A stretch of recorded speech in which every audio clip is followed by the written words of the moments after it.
wonderful person on. Before I describe who she is and what she's about, I want to introduce a little bit about. Thank you so much for joining. If we are streaming now officially in 8 different countries. I just looked at our statistics. We downloaded over 4,000 downloads last week. This is just got a plethora of episodes. So thank you so much for those of you that are listening. Just kindly do me a favor, send a 5-star rating, give it a review, send it to 5 of your friends. That would be awesome. Hey, I got some sponsorship before we get on to the real deal here. Can't sleep, got the aches and pains. You got to check out this CBD oil, y'all. I swear by it. It's Amish tested, proven formula, and it cures aches and pains, and you can go back to sleeping. And how many of you that are listening on this podcast right now are like, oh my gosh, that's me? Well, guess what? You get 50% off at checkout just by putting in cap locks, new heights. And all you got to do is go to superfungummies.com, and you can get that information there. Secondly, live to thrive. What I do, yes, that's me. I coach you to become the best version of yourself. I'll be fully transparent. I don't have any openings up until probably now September. So if you are looking to change your life and direction and maybe mindset and growth and relationships, career, I can help you. I can simply send you a couple, some information. It's a PDF. I can also have you get on my free journey call that is available, but I will not be taking new clients until September due to the fact that I need to start hiring more people to build my agency. So if you want more information on that, you can go to www.livethethrive.com. That's LIV, the number 2, thrive.com. As a life coach, I've been helping professional athletes like yourself, as well as moms and dads, become the best version. All right, without further ado, today I'm super honored to get to sit down and talk with Jacki Fleniken. She is of Coaching by Jacki, an alcohol freedom coach who helps people, this is just beautiful, I'm excited to talk about this today, reclaim their lives by transforming their relationship with alcohol. Jacki, welcome to the show. Well, thank you so much for being here. I'm super pumped about it and super excited. So I want to kind of dive in real quick, Jacki. Talk to us a little bit about your journey and your mission on how you began to get into this field that you're in. Scared I was in 2022, July 22. I probably recognized many years before that my drinking was kind of out of control or I wasn't able to control it. But I didn't feel like at that point, maybe 10 or 15 years ago, that it was that bad.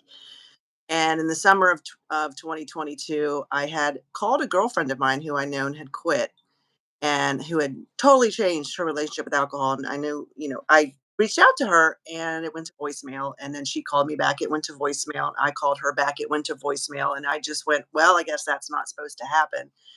And I just was at a point in my life that I was in a state of depression. I had fallen into it in the end of December of 2021. And to cope with my depression, I was drinking copious amounts of beer. And I say copious amounts, I mean, I was averaging about 12 a day. And I had gone to a celebration of life that summer as well. And I remember sitting in that room, and the gentleman who had passed away from alcohol addiction. And from what I heard from his friend, it was a very ugly death. And I remember sitting in that celebration of life, and we were all drinking beer or alcohol. The bar was open. And when people got up to talk about this gentleman, they talked about all the stupid stuff he did, silly stuff he did when he was drinking versus all the things he had done in his life outside of that. And I remember sitting there thinking, is that going to be me? Is that what my children are going to think of me? Is that going to be my legacy? Because I've done so much more than that. But I had gotten so dependent on this fake friend that I had that I remember sitting there thinking, oh my gosh. And then we end up finding out around the same time this gentleman died, within the next, I think it was 6 to 8 weeks, they went to check on his best friend who had also passed from alcohol addiction. He was found dead in his apartment with empty bottles everywhere. And that one hit me as well. So I'm just like searching and struggling and trying to figure out, what am I going to do? So when I finally found the methodology, I've done a lot of work on myself over the course of the last 2.5 years. When I made the decision to become a coach and help other people, it's because I never wanted anybody to be that Jacki sitting on the front porch, and I'm going to get emotional right now. Never wanted anybody to think that there wasn't going to be somebody there for you that understood, because I'll never forget what it would feel like to go and buy two 30 packs at a time. And then when I would run out of it within like 6 days, I'd have to go to another beer distributor, because in Pennsylvania, we buy it from a beer distributor. So I would go in my mind and go, wait, which one did I go to last? So that way I wouldn't go to the same ones. I didn't want them to know how much I was drinking. I'll never, ever, ever forget where I was, but I'm also so grateful how far I've come. But I'm never going to lose touch, because I never want anybody, like I said a minute ago, that is where I was, to feel like that they don't have somebody that would understand and have compassion. And I have no shame or judgment for people who get caught up in what I call the pitcher plant. It's just and I go into that with my clients to let them understand it's not your fault. It's just that alcohol is so addictive and we wired it into our brains.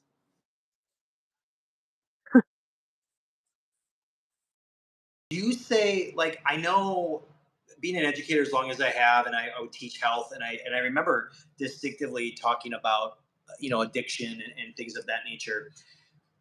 Would you consider alcohol and heroin kind of like the top, like, addictions? Like where does that fall on the scale of addiction? Does that make sense? Alcohol is way worse than heroin. More people die from alcohol addiction than cocaine or heroin. Don't realize that, because the reason being is that because alcohol is so, what's the word I want to say? It's like it's so accepted in society, and we're brainwashed. Germany, it's almost like instead of water, they hand you a beer. Like because that, I mean, that's a little bit of my, but I mean, it's. I'll just say this really quick. So I was just on a little getaway to hang out with my friends and my college friends, and they hang out. They live on the near the Mississippi River, and they're like Hicks. Well, that's what they call me because I used to play basketball with them. We always referred to each other by our last names, and I played college basketball. And they're much taller than I was. But they would say, they're like, yeah, what do you want to drink? I'm like, water? Like I like water? They're like, no, like seriously, what do you want to drink? I'm like, water. Like, so it's almost like you're the cast out, is if you're living a life full of alignment, full of purpose, full of direction. And it's I teach in your situation. It's called instant gratification. How to get rid of instant gratification. That's part of some of the modeling, and we'll get into that a little bit on this podcast. But I want to talk about this too, because you said something else that was really profound for me. You said when you went to get your beer, you went to different locations. What do you say to someone that's listening that maybe is hiding the alcohol from their significant other, or hiding it in different locations, or because this honestly, what that kind of comes to mind when I hear that, because I have had, I don't want to say good friends or clients, I'm just going to say I've had somebody that said this to me, like, oh, I didn't drink that, but then they look and the bottle's gone. Well, how do you, like, is that a sign of abuse? I will tell my clients, there's they use the alcohol use disorder now. They don't call it alcoholics, or so the alcohol use disorder is either mild, mediate, or severe. But until somebody recognizes they have a problem, they're not going to do anything about it. So here's an example that I would tell to somebody. Like when I was in my heavy days, as I told you guys, I was drinking 12 beers a day on average. My next door neighbor doesn't drink at all. Okay. But my neighbor down the street, she'll maybe have like one glass of wine here and there, maybe 2 days or 3 days a week. So, in my perspective, in my lens, I would say to her, well, you don't have a problem. You only drink one or two a week, right? Maybe three. Who knows? Oh, my goodness, you're fine. My next door neighbor, on the other hand, who doesn't drink at all, would say, yeah, that's a problem. So it comes through the lens of who's looking at it. So until they're ready to recognize that their life isn't going the way they want it to, because you can't help them until they're ready. They have to have readiness for change. And they say to themselves, how would you want to look at your life without alcohol being so much in control?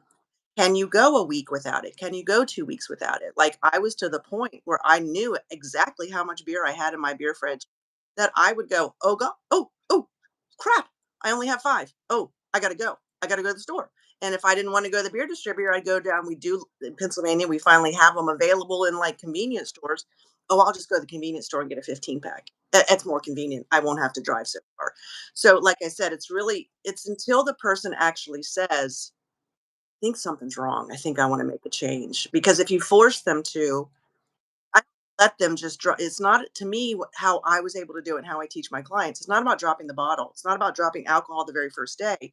I teach them all about the knowledge. It's about the feelings and the emotion around alcohol. And the third thing I do is drop the behavior. Because drop the behavior, change the behavior right away, which is what a lot of the traditional methods do. They say, "Oh, you got to quit drinking right now. That's it. Let's go." And then it's willpower. And who here knows about willpower? Willpower is finite. So if you try to live off of willpower, you will give in. And you're gonna say, "Oh, you know what? I can't do this anymore," because our brains get exhausted. We already do so much every day that if they're coming home at the end of the day intending not to drink, but they haven't set emotional goals, they haven't set alive goals, they haven't set all these things that I put in motion for them. I help debunk the myths that people have around alcohol. I need it to relax. I need it to have fun. I need it to do this. I need it to do that. So I was that person. I lived that life. I'm going to share with your audience something really that, I didn't tell you yet, but I was a bartender for 12 years. So I went from bartender to alcohol freedom coach. I know the good, the bad, and the ugly about alcohol addiction. I get it. Not only did I see it, I lived it. I lived it. And then guess what? I'm free. I'm so free. I part of me when I was vetting and bringing people on my podcast, I really, really liked your bio because I'm going to get a little vulnerable here and share a little bit what I went through as a kid. I went through a stepdad that he would work his 9 to 5 or whatever job he was doing in a factory, and then he'd come home and then he'd have a beer, and then he'd have another beer, and then he'd have another beer, and then he did this, and then there was no dialogue. No, then he went to bed, and then it was repeat.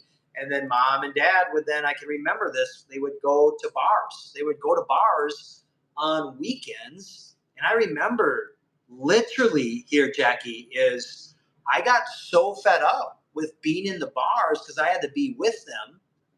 I ran. It just took off, and I started running. And I was crying, and it's a really kind of scary, sad story. Eventually, I came back, but I was just like, how, like, what do you say to those people? Because I'm the opposite now of, and not only that, Jackie, I saw so much physical abuse because of alcohol, because my stepdad would go out and he would drink, and then he would come back loaded.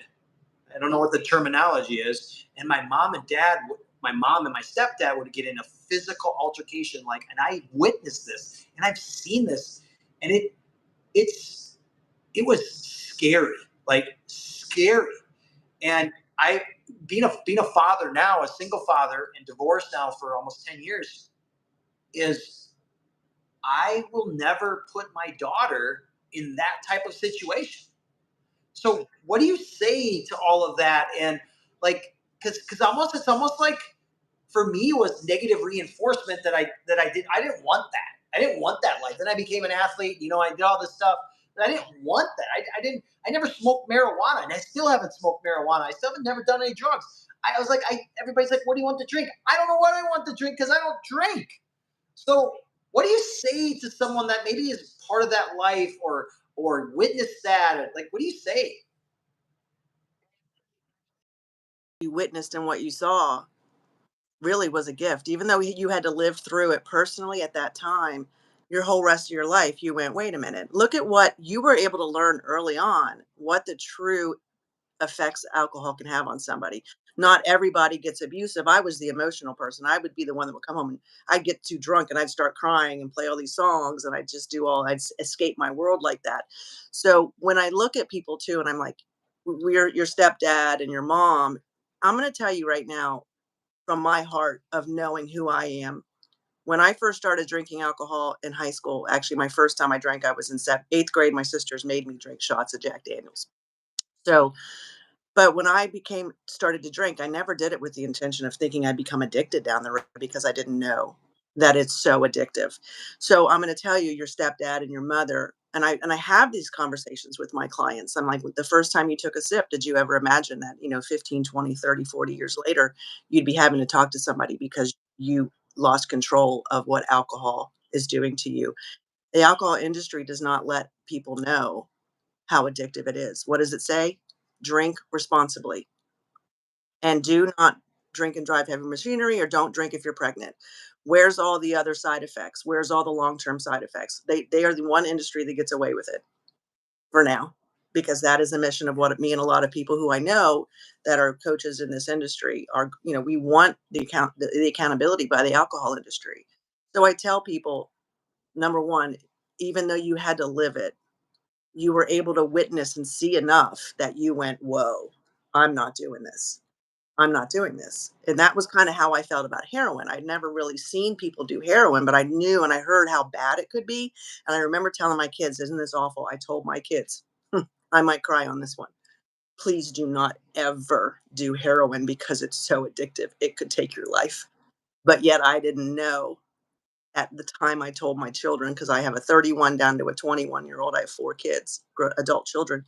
I never once warned them about how addictive alcohol could be back then, because I didn't know. But now I get it, you know?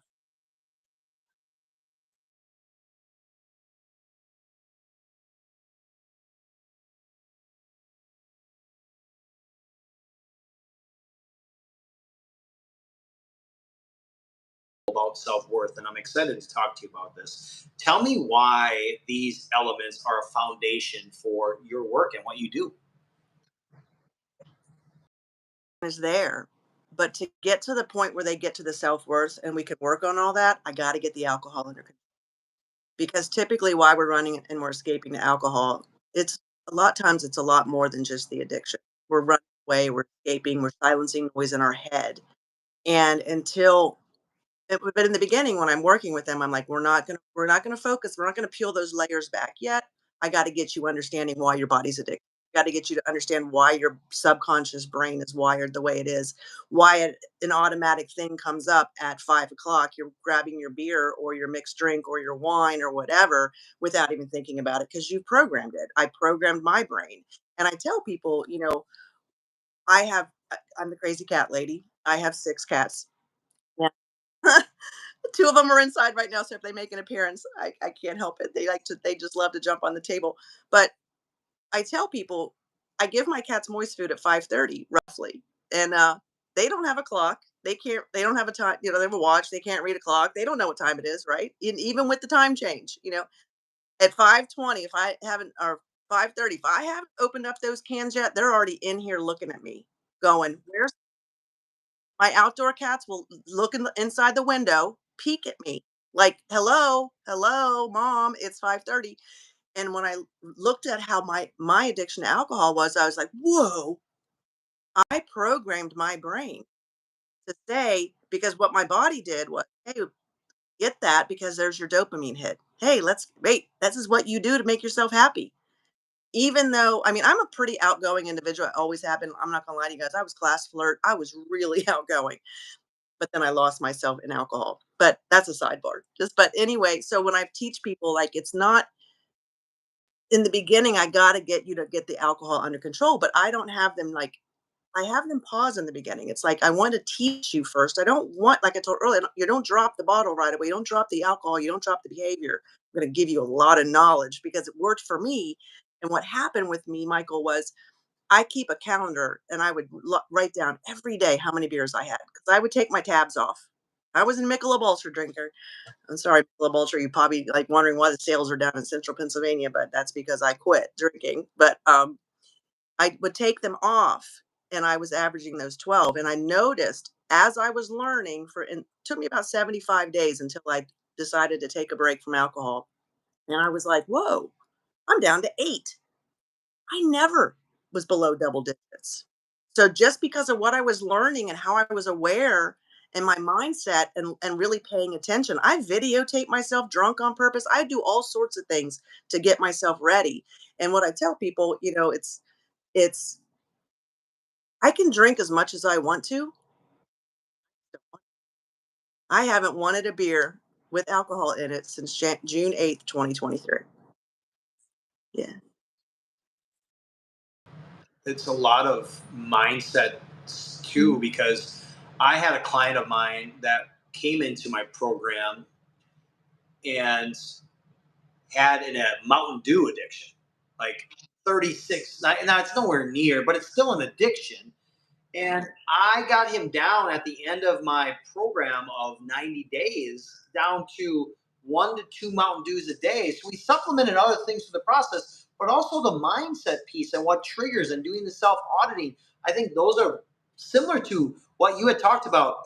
Jacki, I want to ask you this question.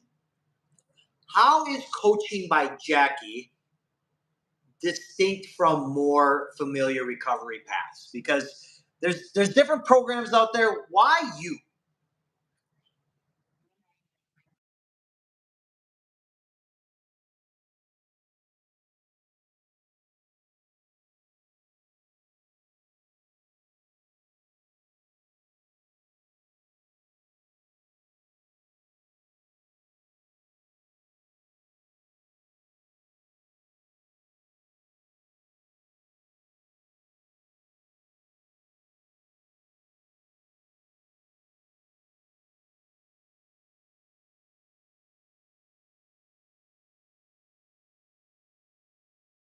Filling this brain with so many things, not only to help myself, but to help others. Because when you live in that world and you feel like you are lost and you feel like you're alone, I'm that person that says to you, you're not. And I'm going to hold you with so much love and I'm going to hold you right there. And I'm not going to shame you. I had a client who recently, I hadn't been coaching her for very long, but she had done other methods in the past. She had done a and they decided to hire me. And after, I don't know, maybe about 6 weeks, she had some alcohol, and I looked at her and I said, "It's okay. We're gonna dive into why. I wanna know what you were thinking before you did that." So I can go in and then I can turn it back around to her and say, "Okay, you felt like this, you gave yourself permission to drink, and you felt like you were in control." She's like, "Yeah." I said, "Okay, tell me about through it." So, yeah, so I just listen to them, and then I help them see that, number 1, they have the answers inside because they're there. But you gotta get rid of gotta let I have to let them understand that the alcohol addiction is not their fault. It's not their fault. Alcohol is just doing what you asked it to do. How do you like? I'm brainstorming here because I've got so many floods of thoughts that are going through my head because this is wonderful and I love that you're here and sharing this beautiful knowledge. It's like where you know where do you think this stems from? Is this I kind of guess you alluded to it earlier. Is it the style norms? Is it the pressure? Oh, I can't wait till I'm 21. Like we all did it. We all like I remember this story, and I'll share the story. And I was talking to my buddies about this. Is we went out. I was probably 21, like literally 21, and they do these little plastic shots. And I was having a good time, and my buddies were playing. We played ball. We were in a tournament, and they kept getting me shots. And I was wondering why I was getting so. I was like, man, it was Goldschlagers. I remember this distinctively. But they kept getting shots too, but they were like fine. So next day passes, and I'm like, how are you guys? You may get a kick out of this. How are you guys? Why you guys don't have a headache? You guys feel fine? Yeah, Hicks. We were doing shots of water while we were giving you gold sloggers. I was like, what the heck? Like, but I'm not saying this to poke fun or, but it's just a journey. But I always thought to myself, and I've only thrown up in the time frame that I drank alcohol like 2 times, and I was like, who likes this? It tastes disgusting, and then people put additional sugars on top of it to mask the taste. Why am I? Why? let me just get like water and like, and then you're like just kind of like frowned upon. People like look at you like you're almost like, oh, you too good for us. Like, do you know what I mean for that? Like, it's almost like no. And for me, it's just like no, you do you. I'm not judging you. If that's what you want to do, then go ahead. Um, I kind of went off on a tangent here. Hey, so when you bring on your clients, you talked about that. Do you do? Because I do a variety of things. I have a membership class, which I haven't lost, a membership package. So they pay a specific fee, and then I have one-on-one coaching, and I'm going through. I'm on my fourth week on my masterminds, the 90-day reboot program. Do you have like how do you get your clients like?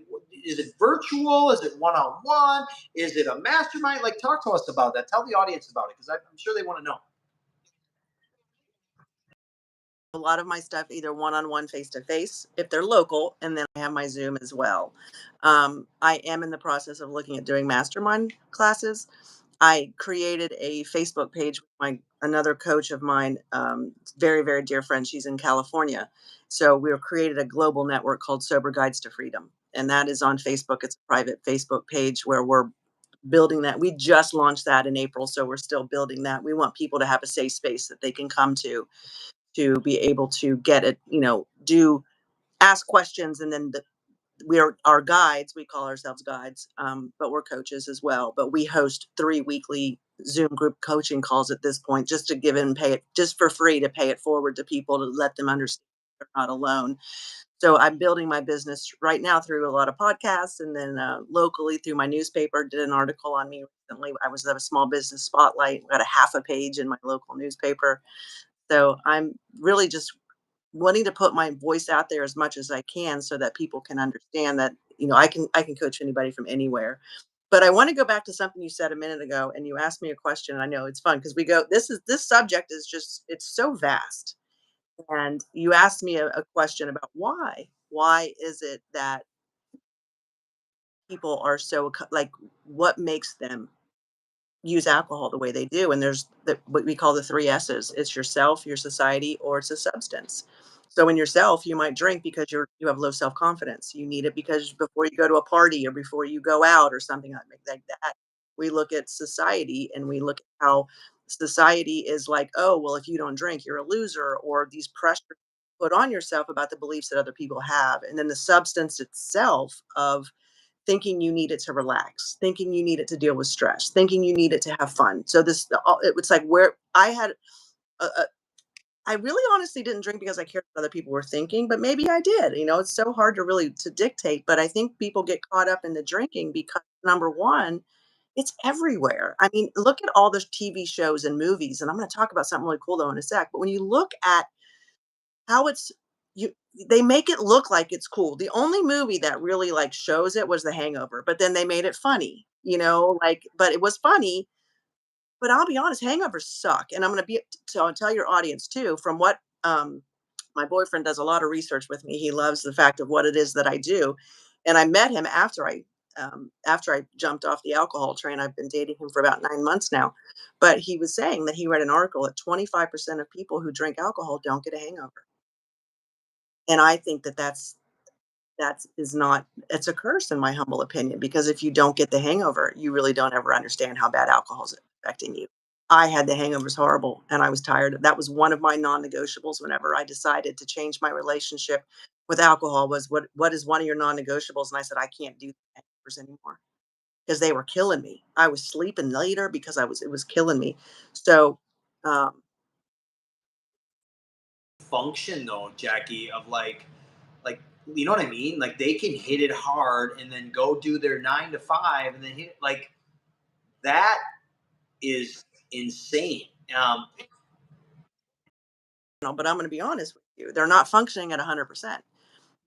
Even though you might not have a hangover, it takes a lot of work for your body to metabolize and get rid of the alcohol in your system. I'm going to tell you how powerful that is and what that is. When I first took my break, and on day one, day two, day seven, whatever it was, I had horrible headaches and I was extremely tired.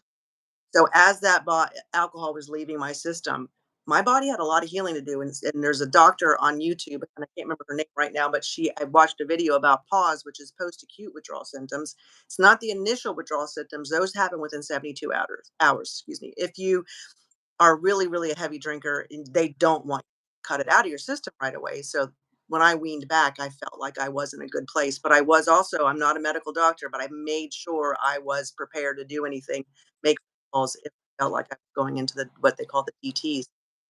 So the post acute withdrawals can take up to 2 years for your body to get back to homeostasis. Up to 2 years. So I remember at like 6 months, I'm like, okay, hopefully this is my last headache. It wasn't. But when I looked at the number of years that I was drinking, of course it took my body some time. But I will tell all of your listeners, when I did go for my 1 year after I had been alcohol free for a year, my doctor said, your liver's unremarkable, which is actually a good thing. So, I mean, my body, my liver completely regenerated itself. And so my body has just really, my brain healed. I could feel when in the beginning I would feel this tension in my brain. I would feel things weird and I would be really foggy at times. I felt like I was like woo, like woo woo. And I remember thinking, oh my God, do I have a brain tumor or something? Nope. It was just my neurons, my brain healing from the years and years of abuse that I did through it. So the brain, your body can heal from it.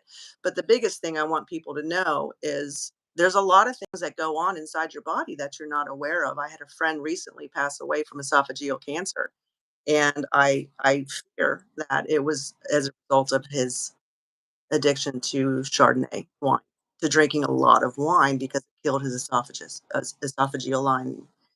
So, yeah, but I wanted to go back one thing real quick I said I was gonna say something. I'm a chatterbox, so I apologize.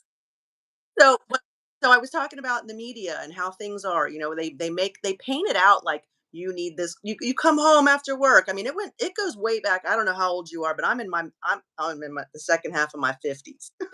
And I mean, back in the day, we would watch Bewitched, and what did they have in the little? They always came home and had something to drink. I mean, not all of the shows back then, but a lot of them. You see alcohol, you see this. We need this. You need alcohol to relax. Oh, let's go. But I went to see F1 the other night with Brad Pitt. It's the his movie out, the one racing, and I was so darn excited. Heineken Zero was everywhere, and the one gentleman, not there's two main characters, Brad and this other gentleman. I don't know his name, and I apologize. I don't have. No, it wasn't Tom Cruise, but it was Brad Pitt, and the other gentleman, the other race car driver, was drinking Heineken Zero, and my boyfriend and I were sitting in the movie theater, just like, yes, because it shows. 10 years ago they wouldn't have done that because we didn't have the options for non-alcoholic beers like we did. We had two, maybe. We had O'Doul's, and O'Doul's isn't bad, but it's for some people it's not the taste they like. So I loved that they were showing that because it says, hey, this is okay because of what you talked about and what I see too. It's like, wait, what do you mean you don't drink alcohol? What do you mean you don't want a drink? And trust me, I mean, I like I told you guys, I was a bartender for 12 years and I didn't understand really what it was that I was serving, if that makes sense. I mean, I knew it was alcohol, but I didn't understand the addictive nature of it. And I used to think, what do you mean you don't drink? But I'd watch the pattern. Now, here's an interesting pattern I watched as a bartender. I would have some clients or customers. I had a lot of loyal followers at my bar.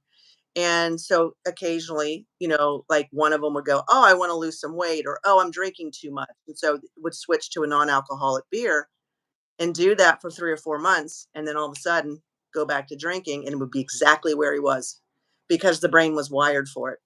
And so once they pick it back up, until they really understand, that's what I work with. I don't think I know now what alcohol does to me that I don't even want it. But if I were to drink one, I guarantee you I wouldn't. Number one, I probably wouldn't be able to drink the whole thing because I would really taste it.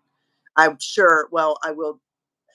Michelob Ultra was my beer of choice, and they came out with a zero finally, and so I got a 12 pack of the Michelob Zero, and I still had two beers in my beer fridge, only so I could like kind of give it the bird or tell it f off. I need you, that sort of thing. I wanted to prove I was more powerful than it, so I thought I better pour this out when I got when I got the zero one, the Michelob Zero, because I thought the cans are kind of similar. I don't want to grab the wrong one, so I decided to take a tiny swig of it, and I literally went. I was like, oh gosh. All I tasted on my tongue was alcohol. I ran upstairs and I brushed my tongue. I told so then that was a very aha moment for me because I went, "Wow, so all those years ago, I trained myself to like the taste of it." So, someone will still be kinda confused and look at me, and I go, "Let me ask you a question. If you ate something that you didn't like the way it tasted, would you eat it again the next day?" And they're like, "No." "Would you ever eat it again?" "No." Then if you don't like the way the alcohol tastes, then why are you drinking again? Because we're programmed to think that we're supposed to. Why we did it. That and I'll just share this story. I was with someone for an extensive amount of time. Oh gosh, oh wow, maybe 4 or 5 years ago, and we were together for a long time.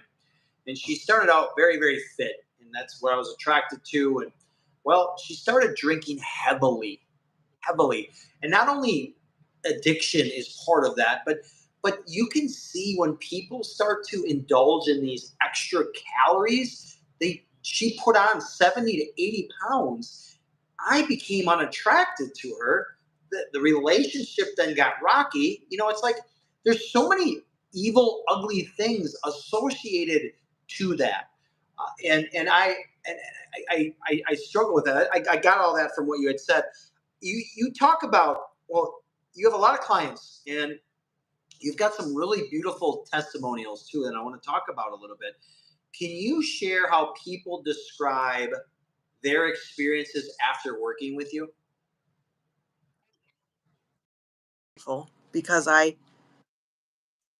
helped them understand that it wasn't their fault, that it wasn't a defect in them, it wasn't a gene, it was just you got involved with a substance that is very addictive. And I also have like, once I get them to the point where they're not, alcohol's not the issue anymore, then I start peeling back the layers. So one of my clients right now is a friend of mine I went to high school with, and he does the whole "I love you and I hate you." Only because he loves me because he's like, "Wow, you're really opening up my brain and you're really making me look." But he's like, "You're really making me work hard, but I love you for making me do this." And he's like, because it's like he never looked at, the biggest thing I said to him was, "I need you to look at this through your wife's eyes. You need to how does she feel about your many, many, many years of not just alcohol, but weed?" I can help people with that as well. He said, "Wow, I never thought about the impact I was making on my wife." He made it all about himself. So I just opened people's eyes up. So, he still comes back every week, but thank People's lives, and that's what this whole premise of my podcast is about, Jackie, is really providing value for people in different areas of their life. And for those of you that are my subscribers that are on our channel, I know I've seen a lot of comments. If anybody's got any questions, live questions for Jackie, please do drop them in the comments. Only my subscribers can get firsthand live experience. So if you want to become a subscriber, you can just go to my YouTube channel, which is Framing New Heights, and you can plug in and be a subscriber there. Hey, I want to ask you this, because what's the biggest when you're working with them? Like, how long does it process? How long does it take? And then on top of that, what is the one common turning point that you are seeing on from your clients that you really truly observe and you see the change?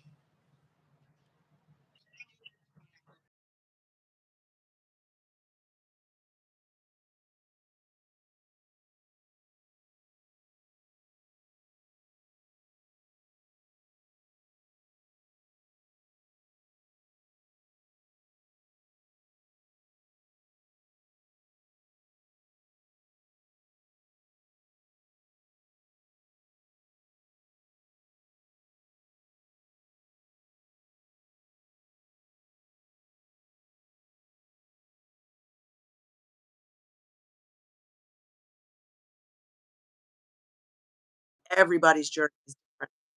Um, and then what was your other question?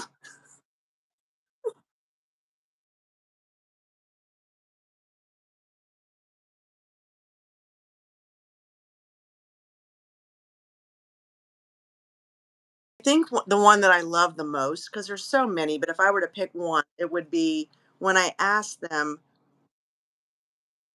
and when they recognize, like one of my clients. um, had gone to the beach, and she said, everybody, because everybody's going to be drinking but me. And then she came home and we sat and we talked. And I said, so how was it? Said, 'cause I asked her, I want you to look around because confirmation bias is right now you're looking for everybody who is drinking. I want you to look for all the people who aren't. And she saw it and she said, and then she said, wow, I was wrong. Because she said, oh, I bet you it's only going to be 10% that aren't drinking. And it was a lot more than that. So I love the aha moments when they are, or they say, I thought about drinking. Because the thought's going to fleet in. We have 70 to 80,000 thoughts a day. So the thought fleet in for a second. And they say to me, it came in, but I went, oh no, no, no, no. You need to go because I'm not doing you anymore. And that's what I teach my clients is I want you to pay attention to when those thoughts come in because here's the most important thing. The first thought is not the one that's important. It's the second thought. That's what matters because we're all have one thought. It's going to come in. It's what you do with it. What lane do you take it down? That's what matters. So I empower people to recognize in the awareness because what I teach people, all change happens on the other side of awareness. That's what help. That's where the help. That's where it starts from. It's the awareness. And that's what I help people become where I don't want them to have to be with me forever. I want them to be able to launch and fly. If any of you guys go to my website, somebody asked one of my, um, yeah, it's just coaching by Jacki, JACKI.com, coachingbyjacki.com. One of my local people here who gets on my Sober Guides to Freedom Wednesday night call said, "Why do you have butterflies? What's up with that?" Because I'll do a purple heart and a butterfly. Purple's my favorite color, and then butterfly. Because when I was in my throes of addiction, I felt like I was in a cocoon, like I was just trapped, and I was in a deep dark hole. And I said, but as I emerged, I butterfly and I got my wings and I could fly. And that's what people I know what it's like to feel like you are trapped and you don't think you can break free. And I broke free. What do you say to someone who's maybe curious about they heard you today, but maybe a little hesitant, right? Or skeptical of your coaching instead of meeting based programs? What would you say to that person right now? Just give me a chance because I have a lot of tools and tactics that I bring to the table. And you get to choose the life you want. I'm not here to tell anybody you got to quit drinking. I'm saying to you, if you want to control and change your relationship with alcohol, I'm here to help you do that. And I'm going to do it with a lot of grace and compassion and definitely no shame and no judgment. I want you to live life on your terms, not on the terms of alcohol, because I was handcuffed to alcohol. As I'm pulling up some of my show notes here, there's a statistic that I want to read to our listeners out there. According to the NIH, over 60% of people who drink heavily report doing so to cope with stress, anxiety, and emotional pain. I want to just tell my clients with Live the Thrive, my coaching, and I want you to chime in after I say this, though, is like the belief that unprocessed emotion is one of the biggest drivers of destructive habits. I don't know if that makes sense. Does that make sense? Good. And I feel like people don't necessarily reach for alcohol out of celebration. They often reach for it to kind of numb their current circumstances. It's kind of like escaping the reality. That's even with pot users or marijuana people that smoke. Why do they go to those? Because they want to escape reality. What are your thoughts on what I just said and what the statistic?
So like I have clients who in the grieving process, like if you're going to drown out your grief in alcohol all the time, you're never going to be able to process the grief.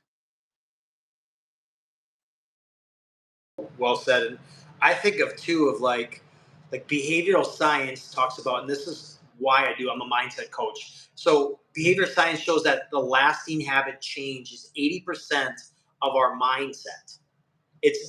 But you need coaches like yourself and me to get the strategy, which is the other 20% to become whole, right? Yeah. Um, as we're wrapping up today, um, anything like how do our listeners get in touch with you?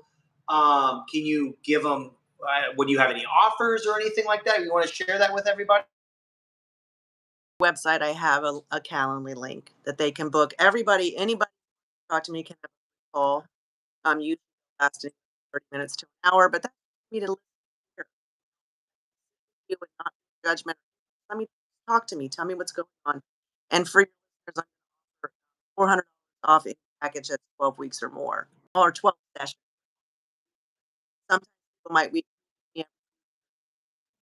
Me repeat that. For some reason, there was a massive lag in between. Please start over again. This is take two for the editing piece. Apologize for those that you're catching the live. So Jackie, tell us if someone wants to get in touch with you. How can they get in touch with you? What specific particular offers do you have available? Go ahead. .com, JACKI .com. I have a Calendly link on there. You'll find it on my page, or you can email me as well. I have an email on email page on there as well to contact me. For your listeners, I'm going to offer everybody gets a free call with me anytime that they want. That can last anywhere from 30 minutes to an hour. It just depends on what we're discussing. And for your listeners, I'm willing to give a $400 off any coaching package that is more than 12 sessions or weeks. I mean, sometimes I meet with people week to week, and sometimes it might be every 2 weeks. So it would be a $400 off on that. Do you know what off the top of your head? Yeah. Ready? It's coaching by Jackie with an I at gmail.com. So Follow you? yep, you can follow me. I just use my full name, which is Jacki Fleniken. And that's that's a lot. That's a lot to think of. Fleniken, which is F as in Frank, Leniken, Jackie with an I, because I'm different. I had to drop the E. I had to make something different. So Jacki Fleniken is my handle at Instagram, but also on Facebook. But then, if you're really interested in a support community, I will get these links over to you as well. Sober Guides to Freedom on Facebook. Hear it the first time.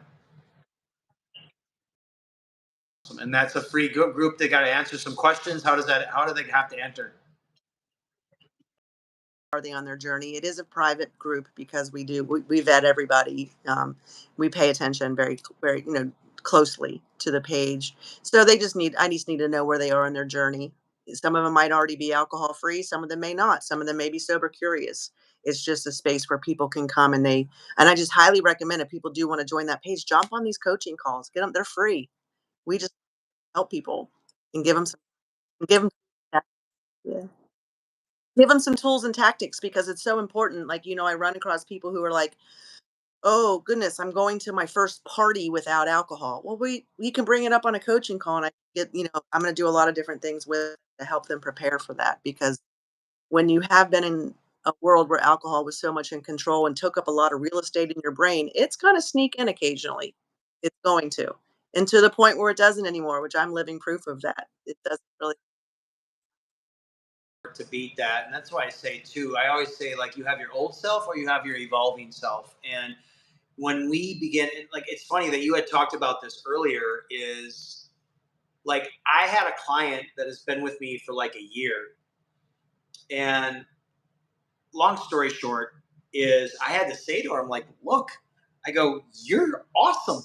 You're doing great. I go, either I don't want to continue taking your money. Like I don't like you're just doing awesome. You've blossomed. I love the analogy that you use. You're out of your cocoon. You're this butterfly flying away. And like if you need me, I'm here. But we're good. We're good. And she chuckled, she laughed, and she's like, really? And yeah, but it's beautiful that you share that and you do that. And your testimony is really why we do what we do as coaches, Jacki. And, um, you know, thank you so much today for really truly taking your moment and being vulnerable and sharing your testimony on your journey of rediscovery. And that's what life's really about, is always becoming better than you were the day before. Any final words to any of our listeners before we exit today? Age or a certain point in your life and you think that, oh, I'm never going to be able to change. You can. You absolutely can if you put in the work. One of the things I learned from Dean Graziosi was just 1 millimeter shift every day. And I'll never forget 2.5 years ago when I heard him say that, whatever day that was. I remember thinking, will I ever make it? Will I ever get there? Will I ever be free? Will I ever be in control? And I'm living proof that it all happened because I put the work in. You have to put the work in. It's not a flip of a switch. You got to plant the seeds, you got to grow. You can't build a skyscraper in a day and you can't change your life in a day. If we could, we'd all do it. But I'm living proof it's so worth it because my life now, I have authentic conversations with people. I am real, I am raw, I just love it because I'm not hiding behind a mask. And that's what alcohol does to you. You just hide behind a mask, but I'm gonna promise you that as you peel the layers back and you reconnect with who you really are, like I did, like I connected with the Jacki and me that I let her go, and now she's back. I'm still working on me. It's always a work in progress, like Michael said. But if I'm not, the only day I'm not going to be working on myself is the day I die and I'm done. And I want to look back, and I want you guys to look back on your life because everything we're doing right now today is for our future self. Before we leave today is, you are not your coping mechanism, and you are resilient, you are honest, and you are full of new decisions. So you heard it beautifully today by Jacki. Go check her out, go join her Facebook. And as always, 1% better in mind, body, and soul. And always, come on, get them up, stay flexed. Yes, thank you, Jacki. Hey, email me everything that we talked about, all your socials, all of that. And can you do me a favor? Email me your phone number so I can call you quick. Does that work for you? And then I'll just kind of give you over the gist, and I'll edit all this part out here. So, all right, take care. Bye bye.